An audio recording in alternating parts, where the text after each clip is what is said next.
how does physics describe a push or a planet's orbit? Well, the secret language it uses is vectors. Yeah, if vectors feel kind of tricky, trust me, you are not alone. So let's untangle them together. Okay, so what's the difference between a scalar and a vector? It really boils down to one thing: direction. Just think of a vector as an arrow. Its length tells you its power, and the tip points the way. Now, any vector can be split into parts. These are its components, showing its effect on different axes.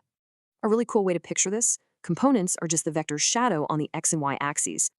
And we can actually calculate the size of these shadows using some pretty straightforward trig. So how do we talk about just direction? That's where unit vectors come in. Their only job is to point.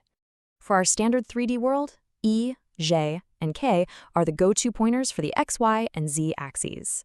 Okay, so how do we add vectors? It's not like adding 2 plus 2, because direction matters a whole lot. One of the easiest ways is the head-to-tail method. You literally just line them up to form a triangle. That third side that closes the triangle, that's your resultant. It's their combined effect. But what about multiplying? This is where it gets really interesting. There are 2 totally different ways to do it.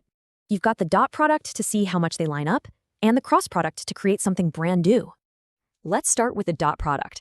It takes 2 vectors and just spits out a single number, a scalar.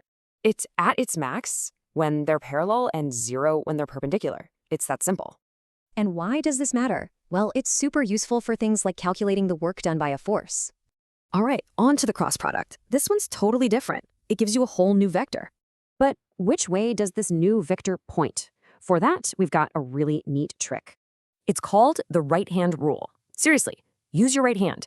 Curl your fingers from vector A to B. And look at that.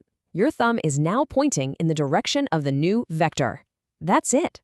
The cross product is 0 if the vectors are parallel, and it's absolutely essential for describing rotation, like torque. So there you have it. From components to products, vectors are the essential language we use to describe our physical world. Now that you get it, how does this change how you see the world? What forces around you can you now describe?